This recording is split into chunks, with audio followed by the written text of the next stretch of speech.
Assalamualaikum warahmatullahi wabarakatuh. Yang terhormat dosen pengampu mata kuliah e-commerce, Ibu Yuniharti Fihartini dan teman-teman yang saya banggakan. Di sini kami dari kelompok 8 akan memaparkan materi chapter 10 Online Media Insight 2 Growth Native Digital. Sebelum itu, izinkan kami memperkenalkan anggota kami. Yang pertama ada Andri Agape Banjar Nahor dengan NP Mahir 070. Selanjutnya ada Iwan Erik Pratama dengan NP Mahir 061 dan saya sendiri Ali Akbar Hussein dengan NP Mahir 020. Materi pertama akan disampaikan oleh rekan saya. Jadi kelompok kami membahas chapter 7 Insight 2 Broad Native Digital News. Jadi Broad ini sebuah aplikasi media digital. Mungkin produk yang mirip dengan Broad itu ada CNN atau Kompas yang biasa kita baca. Jadi pertama dengan kemajuan zaman terjadi pergeseran kebiasaan di mana diketahui ada 2 miliar generasi C. Sudah tidak televisi sama sekali. Perusahaan media dan surat kabar tradisional kesulitan menarik demografi ini. Namun hal ini bukan tanpa sebab, karena Gen Z tidak tertarik pada politik dan berita.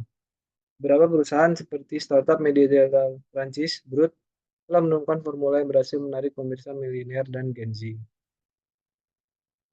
Brut adalah platform berita digital yang menjadikan berita dalam format video pendek. Mereka terkenal dengan gaya penyajian yang tajam dan singkat. Brut menyajikan berita dengan durasi yang singkat, seringkali dalam bentuk wawancara dan gaya percakapan yang autentik. Video-video dari Brut ini kemudian dibagikan di berbagai platform lain seperti TikTok, Facebook, Instagram, Twitter, Twitch, dan Snapchat.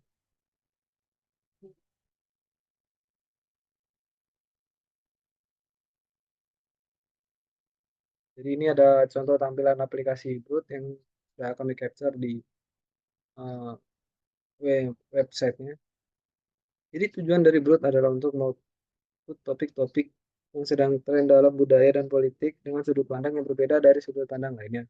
Video Broad dimaksudkan tidak hanya untuk memicu minat penayangan, namun juga memicu percakapan. Jadi saat peluncuran, tujuan Broad adalah membuat 5 hingga 6 video per hari dengan fokus yang jelas. Maksud video dengan pendekatan baru terhadap topik yang dibicarakan semua orang. Video membuat pemirsa tertawa, dan video menampilkan pandangan mendalam tentang seseorang. Broad ini mencapai pertumbuhan awal yang eksplosif. Perusahaan ini mengumpulkan 80 juta tayangan atau 80 juta view video dalam waktu 6 bulan setelah peluncurannya pada tahun 2020 lalu. Dia memperoleh lebih dari 20 miliar penayangan video di berbagai platform saat ini.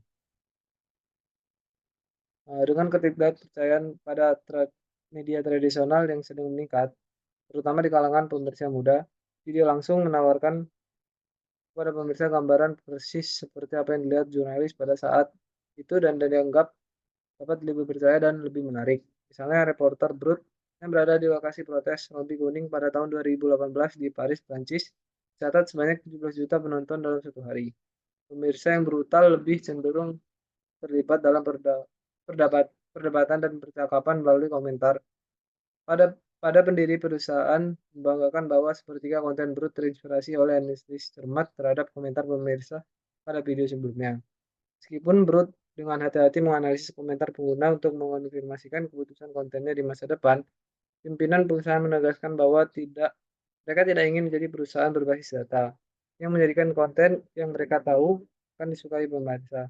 Sebaliknya, Brut ini berharap dapat menyediakan konten yang menarik dan cerdas sehingga orang orang tidak menyangka bahwa mereka akan menyukainya. Jadi poin slide yang selanjutnya itu ada keyword dari insight chapter 7 insight 2 tentang Broad itu ada 3 keyword. Yang pertama itu interaktivitas. Itu Broad memanfaatkan kolom komentar dan umpan balik dari penonton untuk menginspirasi dan membentuk konten mereka. Kemudian keyword yang kedua itu pertumbuhan yang cepat. Dalam waktu yang singkat, Broad telah berkembang menjadi pemain yang kuat dengan jangkauan global yang signifikan. Terus yang ketiga itu memproduksi konten video.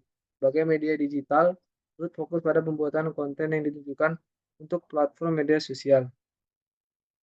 Jadi dari ketiga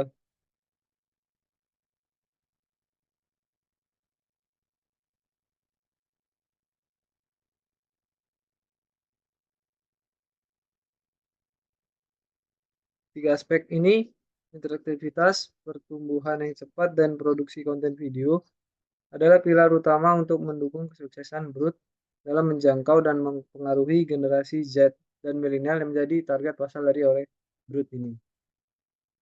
Ya, jadi selanjutnya adalah perusahaan sejenis yang dengan Brut Media.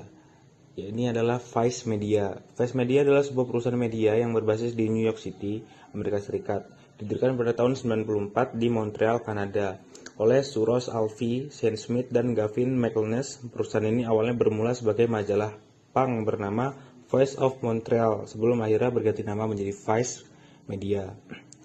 Jadi Vice Media model bisnisnya itu banyak, dia mengoperasikan beberapa divisi gitu, termasuk ada Vicecom, Vice News, Viceland, Virtu, Vice Studio, dan banyak lagi. Vice dikenal karena pendekatannya yang tidak konvensional dalam jurnalisme dan konten media. Meskipun dapat banyak pujian atas liputan yang mendalam dan unik, Vice juga sering mendapat kritik karena metode peliputan yang terkadang dinilai terlalu sensasional dan kurang etis. Secara keseluruhan, Vice Media telah memainkan peran penting dalam evolusi media digital dan telah menginspirasi banyak perusahaan media lainnya untuk mengeksplorasi pendekatan yang lebih berani dan inovatif dalam konten dan jurnalisme. Selanjutnya yaitu keterkaitan dengan insight.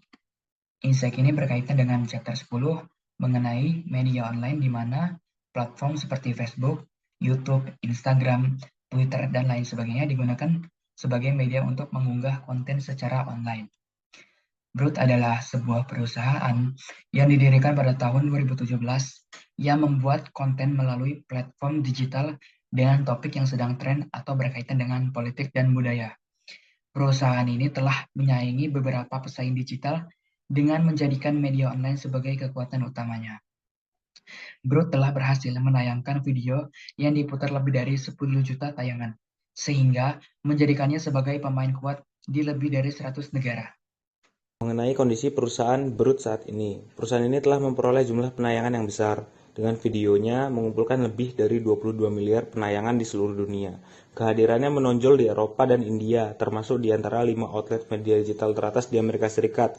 Brut dikenal dengan pendiriannya yang progresif, seringkali berfokus pada tema-tema seperti masalah lingkungan, keadilan sosial, dan kesetaraan gender. Ini menjadi perusahaan media pertama yang menerima sertifikasi B Corp pada tahun 2021, yang menyoroti komitmennya terhadap standar sosial dan lingkungan. Secara finansial, Brut Media telah mengumpulkan sekitar 176 juta US dollar dari berbagai investor termasuk Artemis Holding Group, CME, CGM, Group Artemis, Kima Ventures, dan Lupa System. Perusahaan ini terus memperluas pengaruh dan operasinya, memanfaatkan keahlian digitalnya untuk menarik audiens secara global. Sekian pemaparan materi kami. Terima kasih atas perhatiannya. Wassalamualaikum warahmatullahi wabarakatuh.